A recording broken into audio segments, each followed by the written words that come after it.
эҷодкори ҷавону муваффақ, номзади илмҳои фалсафа, алочи матбуоти ҷумҳурии Тоҷикистон, алочи фарҳанги ҷумҳурии Тоҷикистон, рӯзноманигори шинохта Насрулло Тӯйчизода дастпарвари донишкадаи давлатии санъати Тоҷикистон ба номи Мирзо Турсунзода мебошад. Номбурда пас аз хатми донишкада ба аспирантураи Институти фалсафа, сиёсатшиносӣ ва ҳуқуқи ба номи академик Аловуддин Баҳовиддинови Академияи Миллии илмҳои Тоҷикистон дохил шуда, рисолаи номзадии худро ҳимоя кардааст. Насрулло Тӯйчизода дипломанти фестивали озмуни театрҳои касбии Тоҷикистон Парасту 99, узви Конфедератсияи байналхалқии иттифоқҳои журналистӣ, дипломанти фестивали озмуни байналхалқии ҷавонони эҷодкор Шабид дар шаҳри Остона буда, бо ҷоизаи махсуси ҳакамони озмун сарфароз гардидааст. Соли 2011 бошад дар бахши рӯзноманигории озмуни Кумитаи ҷавонон, варзиш ва сайёҳӣ назди ҳукумати ҷумҳурии Тоҷикистон ғолиб омадааст. Инчунин ӯ ғолиби чандин озмунҳои дохилию байналмилалӣ дар бахши журналистӣ мебошад. Насрулло Тӯйчизода ба эҷод аз овони толибилми дабистон буданаш машғул гардида,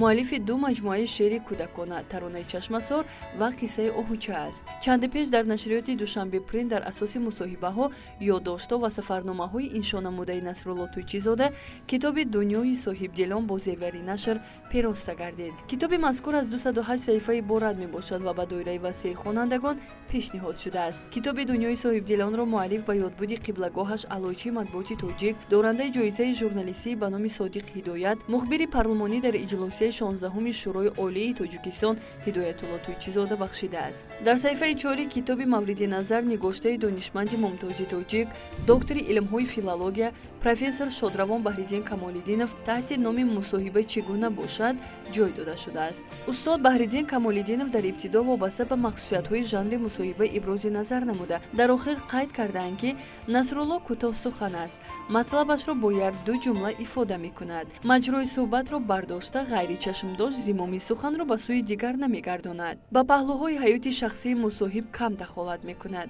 Пурсишҳояш муҷаз, саҳеҳ ва боэҳтиромона аст. Ба назарам, қайд кардаанд дар фароварди нигоштаи худ устод Баҳриддин Камолиддинов, чунин ҷиҳатҳои фаъолияти журналистии Насрулло барои мисли худаш рӯзноманигорони навкор ибратомӯз аст. Бояд гуфт ки нигоштаҳое ки дар китоби Дунёи соҳибдилон ҷой дода шуданд, дар ҳафтаномаву маҷаллаҳои кишвар дар солҳои гуногун ба таб расидаанд. Бахши аввали китоб аз 16 мусоҳибаи арзишманд ва 6 очерки ибратбахш иборат мебошад. Мусоҳибон чеҳраҳои саршиноси илму фарҳанг ва адабиёту санъат мебошанд. Гарчанде ки аз замони сурат гирифтани баъзе аз мусоҳибаҳо солҳои зиёд гузашта бошанд ҳам, аммо моҳият ва арзиши онҳо дар тамоми давру замон дар хури ҷомеа аст. Андешаҳои Акбари Турсон, Бозор Собир, Абдумалик Баҳорӣ, Даврон Алиматов, Шарофиддин Сайфиддинов, Фирӯз Баҳор, Марат Орифов, Озод Аминзода, Мукаррама Қаюмова ва дигарон хеле ҷолибу таъсирбахш ҳастанд. Ҳамин нуктаро бояд гуфт ки дарунмояи нигоштаҳои ин адиби хушзавқро мавзӯъҳои ҷовидонаи хештаншиносиву ватанпарастӣ ташкил медиҳанд. Аз мутолиаи нигоштаҳои Насрулло Тӯйчизода бармеояд ки мавсуф журналисти ҳақиқатнигор ва адиби санҷида гуфтор аст. Мураккаббаёнӣ ва тасвирҳои нозарур дар нигоштаҳои ӯ ба чашм намехӯранд. Забони асарҳояш хеле равон ва фаҳмо аст. Бо боварӣ комил метавон гуфт ки мазмуну муҳтавои нигоштаҳои Насрулло Тӯйчизода дар дилу зеҳни хонанда ҷовидона маъво мегиранд ва дасти фаромӯшӣ дар тасарруфи он оҷиз мемонад. Бахши дуюми китоб «Забони мо, ҷаҳони мо» унвон гирифтааст. Ин бахш фарогири 5 нигошта буда, мавзӯи марказӣ, ҷойгоҳ ва арзиши забони давлатӣ, яъне забони тоҷикӣ дар шинохт ва муаррифии миллат мебошад. Ҳамин нуктаро бояд қайд кард ки дар номгузории мақолаву нигоштаҳояш Насрулло Тӯйчизода дасти тамом дорад. Ҳадафи мусоҳиб ва мақсад аз суҳбати рӯзноманигорро метавон аз номи нигоштаҳо дарк кард.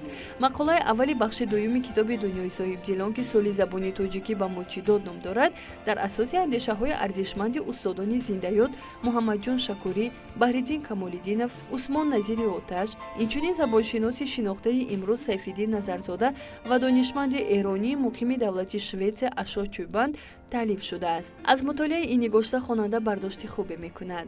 Дар мусоҳиба бо Фарҳод Зикриёев ки дар рӯзномаҳо бояд муҳаррири забон бошад ном дорад, мушкилоти дар соҳаи забони тоҷикӣ ҷой дошта, мавриди таҳлили амиқ қарор гирифтааст. андешаҳои мусоҳиб дуруст ва дар амал татбиқ намудани пешниҳодҳои ӯ ба рушди забони давлатӣ заминаи устувор мегузоранд. се мусоҳиба охири бахши дуюм бо хориҷиён сурат гирифтааст. Насрулло Тӯйчизода сай намудааст то аз бардошт ва андешаҳои хориҷионе ки онҳо забони давлатии моро балад ҳастанду ба таври бояду шояд аз таъриху тамаддун ва забону адабиёти миллати мо иттилоъ доранд, хонандагонро огоҳ намояд. бовар дорем ки хонандаи борикфаҳм аз ин мусоҳибаҳо сабақ мегирад ва барои поздоштани арзишҳои маънавию фарҳангӣ беш аз пеш саъю талош менамояд. бахши сеюми китоби Дунёи соҳибдилон ки авроқи хотираҳо ном гирифтааст, хеле ҷолибу хонданбоб мебошад. дар ин бахш аз 8 мақолаи пурарзиш ки фарогири мавзӯъҳои гуногун мебошанду дар жанрҳои публисистӣ таълиф гардиданд ҷой дода шуданд.